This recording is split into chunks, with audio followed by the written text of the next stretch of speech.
Oi Flor, você está aqui no Alma Jardineira, o canal que te inspira a cuidar do seu jardim interior. O vídeo de hoje é muito especial para mim, porque ele vai tratar de uma história vivida. E eu vou trazer aqui para essa gravação, toda a espontaneidade e toda a lembrança da Bianca de 16 anos. Eu sou Bianca Panini, psicóloga e estudante de expansão de consciência. E uma das experiências que eu vivi na minha vida foi viver um relacionamento ciumento.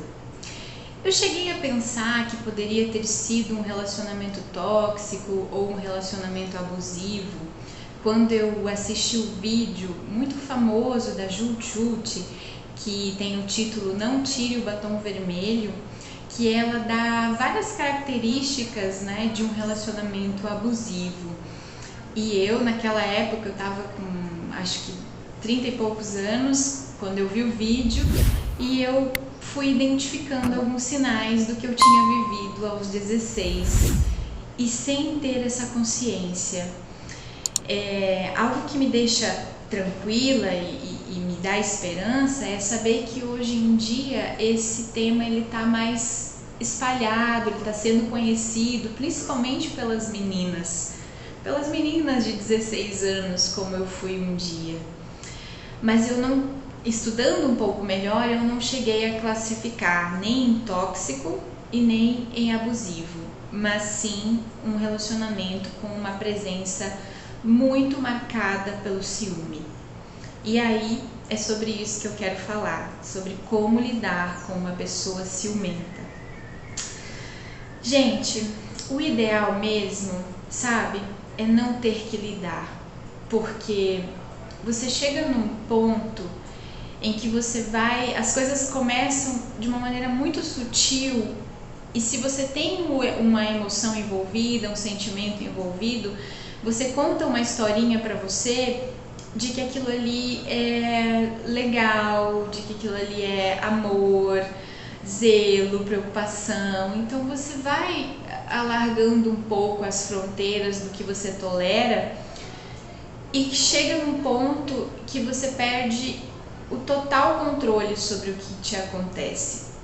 E isso é muito ruim, porque é como se você desse o controle da sua vida na mão de outra pessoa, O ciúme, ele nasce de uma tremenda insegurança, São pessoas que não têm paz, O ciumento é uma pessoa insegura ao extremo e que não tem paz, porque ele fantasia na sua cabeça coisas que podem acontecer e ele acredita tanto naquelas coisas e ele energiza tanto aquelas coisas que ele se desconecta completamente da realidade. Estão vendo um passarinho lindo ali? Ele embarca nesse mundo interior de fantasias e de imaginações ruins a respeito da pessoa amada, que ele não olha para a pessoa amada mais, ele olha somente para o filminho que está acontecendo na cabeça dele. Então, por haver o sentimento da sua parte, por você se envolver e querer fazer dar certo, afinal você está gostando daquela pessoa, você vai inicialmente tentando convencê-la de que aquilo que ela está imaginando não acontece, é coisa da cabeça dela, que não precisa se preocupar. Imagina, eu gosto de você, eu amo você, por que eu ia olhar para o outro?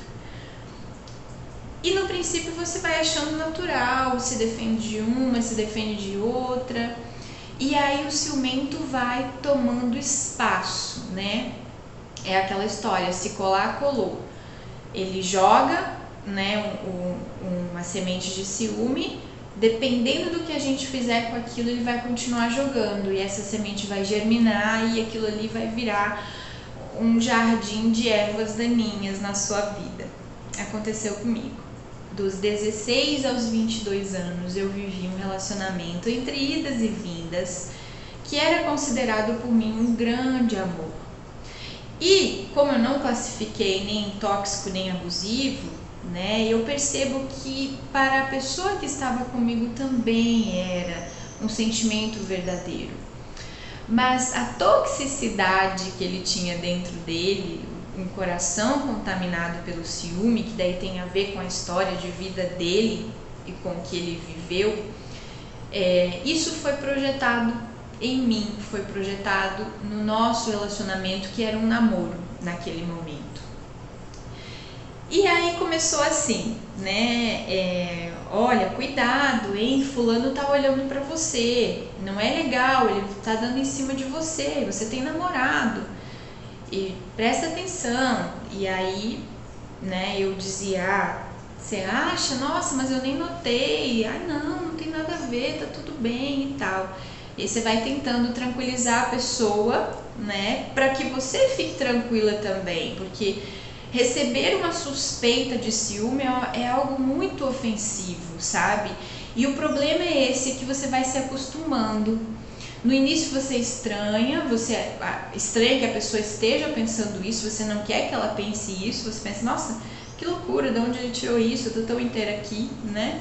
Mas aos poucos você vai, sabe, se acostumando a ter que se defender.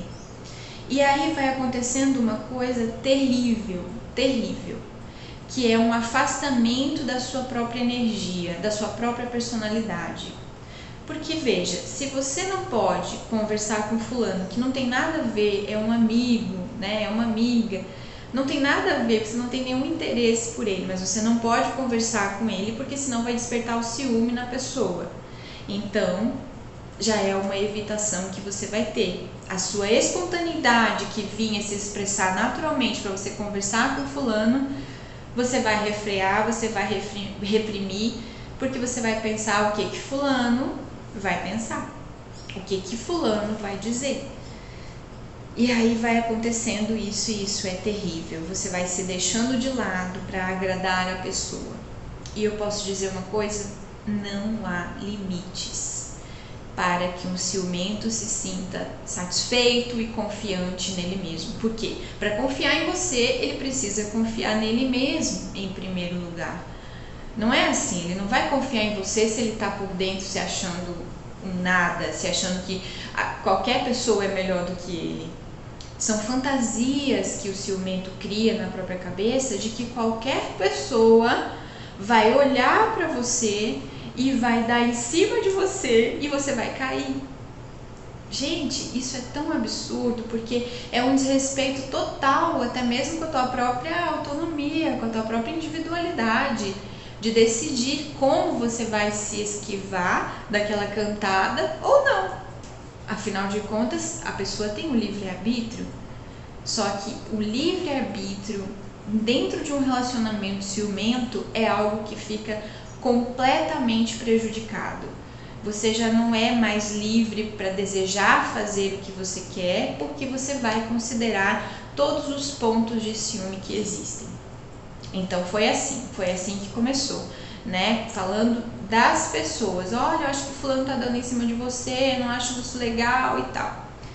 Tá bom, isso já acabou gerando em mim um pouco dessa repressão. O que eu vou fazer para não desagradar o outro, né? Começou daí, colou, né? Viu que eu não cortei isso de cara. Por isso que eu digo, gente, o ideal é não lidar com o ciumento, sabe?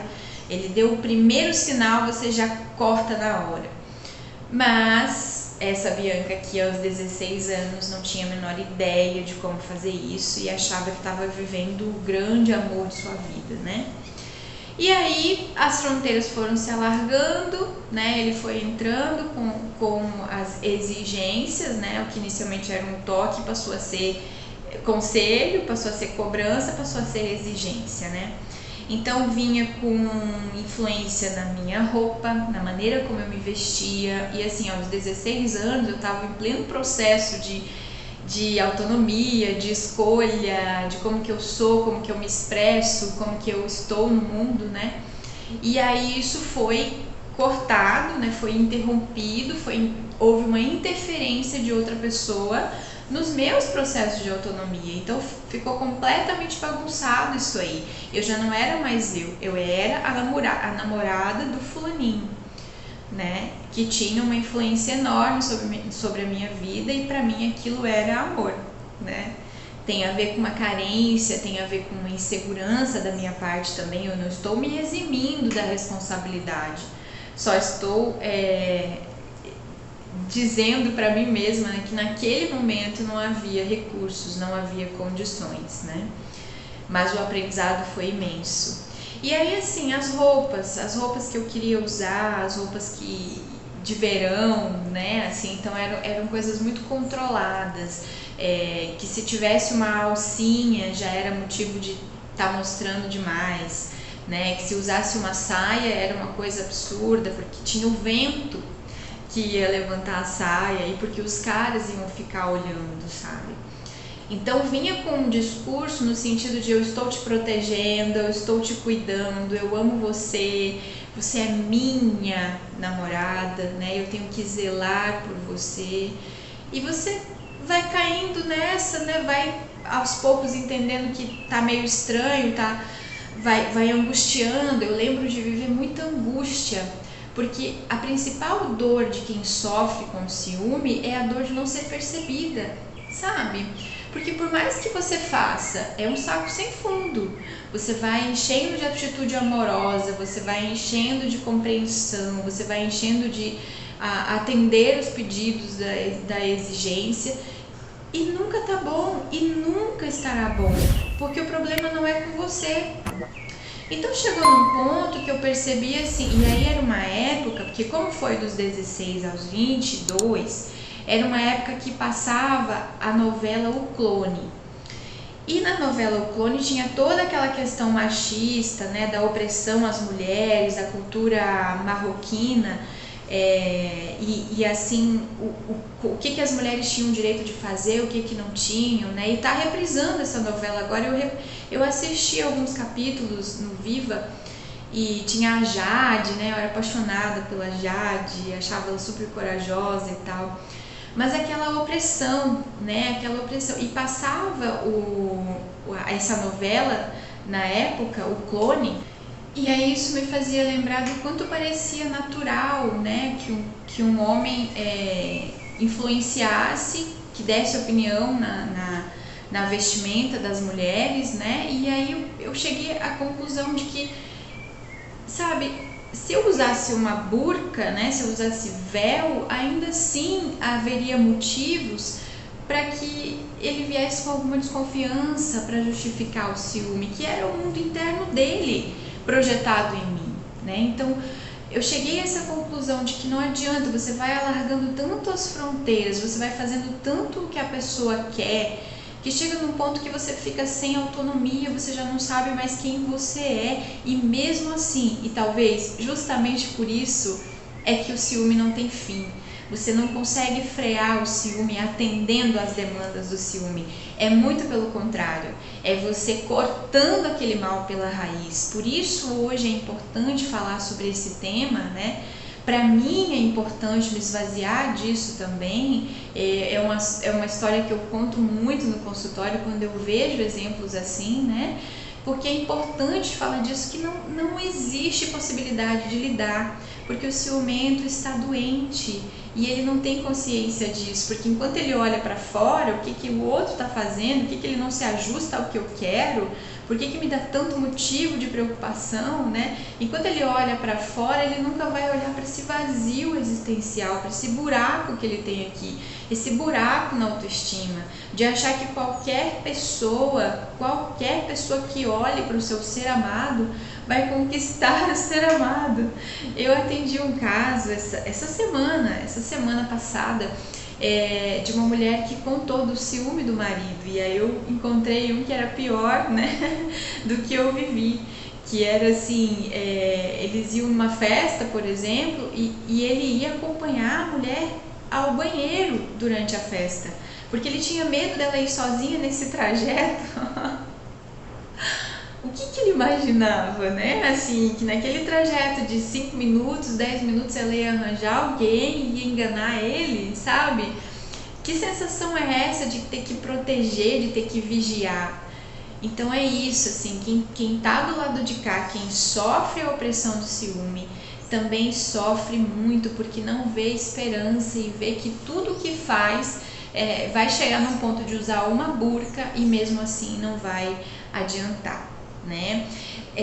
O ciúme, ele pode evoluir. Aí sim, eu digo que no meu caso não chegou a evoluir para um relacionamento abusivo ou tóxico, porque eu tenho, né, uma família, uma rede uma família, uma rede de apoio, né, amigos, desde sempre, né, que não me permitiram, que eu não me permiti entrar nesse nível, né? Eu nunca me afastei, assim, houve essa tentativa dele me afastar das minhas amigas, né? Apesar de ter passado um tempo distante de algumas amigas, porque isso também teve influência, o que aconteceu? Eu fui construindo novas amizades, né? Foi o período que eu estudei na faculdade e eram amizades com as quais eu trocava ideia, conversava e elas estavam sempre meio que ali naquele termômetro dizendo, né, olha, isso aí não tá certo não, olha, cuidado, ele tá passando do limite. Então era uma coisa que eu chorava, eu vivia com os olhos inchados de chorar, porque eu me entristecia, porque eu sentia que eu não era percebida. Por mais que eu me entregasse para aquele relacionamento, por mais que eu me esforçasse em fazer dar certo, em viver em paz, em nos divertir, né? Eu lembro que era um sonho meu naquela época ir com o meu namorado pro Beto Carreiro World, e eu morava perto, nós morávamos a 3 horas de distância, dava para ir e voltar no mesmo dia, e era uma coisa assim que, sabe, nem viajar comigo, ir para um outro lugar, assim, passear, se divertir, não, porque vão olhar para mim. Gente, eu não era tão bonita assim, sabe? Nunca fui essa coisa assim, ai, que chama tanta atenção. É por isso que eu tô dizendo que não tem a ver com a pessoa, tem a ver com o ciumento, né? Não é o alvo do ciúme, é o ciumento. Eu vou falando e vou lembrando das histórias, né? Andava de carro, por exemplo, e se eu olhasse para fora, eu sempre sentava do lado do passageiro. Se eu olhasse para fora, se eu não tivesse assim com as pernas viradas na direção do meu namorado que estava dirigindo, né, era motivo para ele achar ruim, para ele achar que eu estava procurando alguém. O que eu estava procurando com o meu olhar? Então, assim, você se sente tão invadida e ao mesmo tempo tão invalidada no que você sente, né, nos teus sentimentos amorosos. Isso não chega na pessoa, só chega para ela a desconfiança, né? Aí você pode se perguntar, como que eu vivi tanto tempo assim, né? Foram 5 anos e meio, até que houve ali a decisão de romper definitivamente, porque eu percebi que estava realmente me deprimindo, né? Me afastando completamente de quem eu era. Antes desse término definitivo, foram várias idas e vindas, várias. Eu acredito que a cada ano acontecia assim um rompimento, né? Porque eu não aguentava mais, eu chegava no meu limite daquele momento, né? E eu precisava extravasar, eu precisava sair, eu precisava ir pra praia. Tem isso também. Colocar biquíni, colocar short de praia, maiô, canga, era uma coisa impensada. Foi uma época, assim, eu até me envergonho de falar isso, mas eu acho importante dizer que foi uma Bianca que já existiu, né? E ela está lá no passado. Mas foi uma época dos meus 16 aos meus 22 anos em que eu era muito branca, a pele mais branca de todas que eu já tive. Porque eu não tomava sol, nenhum, eu não ia pra praia, eu não era permitida ir pra praia, e nem ele ia comigo, e ele também nem ia. Para que ninguém olhasse para mim. Então, assim, era um inferno. Então, eu chegava todo ano, eu chegava no meu limite e falava, não dá mais, se você não mudar, não vai ser possível, e eu sempre tinha esperança de mudança. Esse é um ponto importante também. É legal, interessante dessa conversa que ela tá bem fluida, porque eu vou lembrando, né? É uma experiência mesmo importante. Então eu acreditava na mudança, e por acreditar na mudança, né, no papinho que vinha, ai, tá bom, eu sei, eu vou mudar. Chegou até um dia aí numa psicóloga, né, que era conhecida, assim, era uma cidade pequena, tinha uma psicóloga.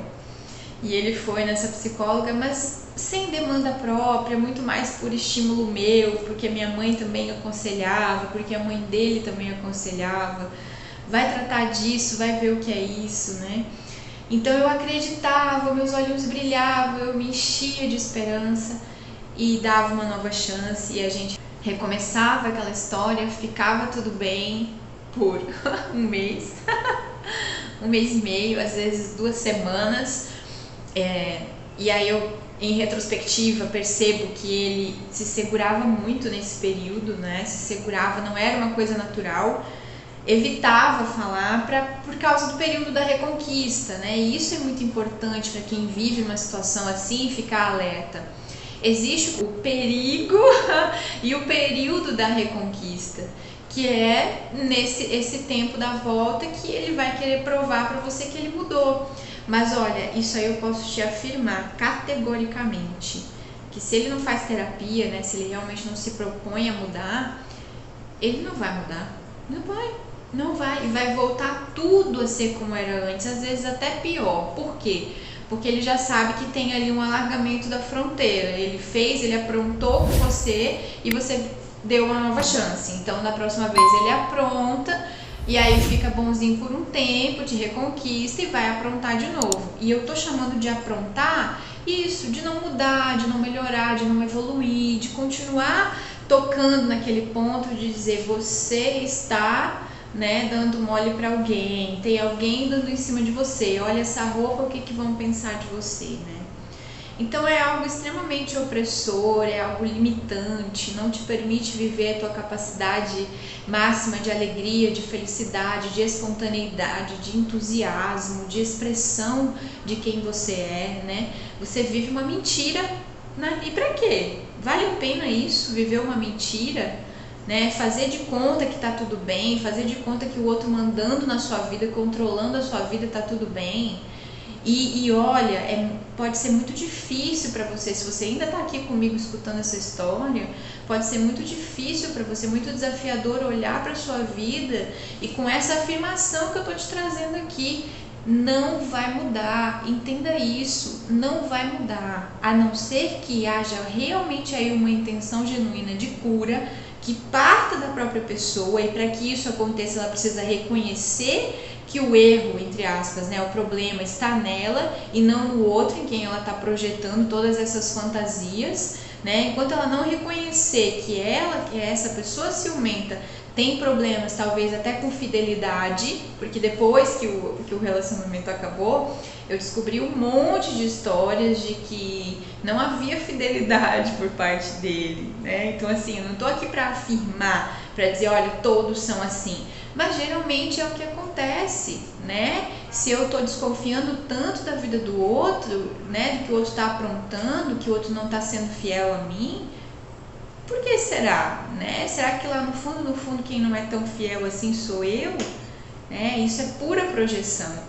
Então, para ficar alerta, por mais doloroso que seja, considerar isso que eu estou falando, de que é quase impossível essa mudança acontecer se ele estiver só te prometendo melhorar, só para você voltar para o relacionamento. Aí é uma escolha sua, de até quando você vai lidar com isso, ou se você vai começar também a impor a sua energia, a impor a sua vontade e as suas fronteiras. Porque afinal de contas, se você sabe da sua índole, se você tem confiança no que você faz e que você sabe que não está dando mancada nenhuma, que está inteira com a pessoa, que está entregue à pessoa e ela não está percebendo, pelo amor da deusa, essa pessoa não tem que estar do seu lado e você não tem que fazer esforço para ela te perceber.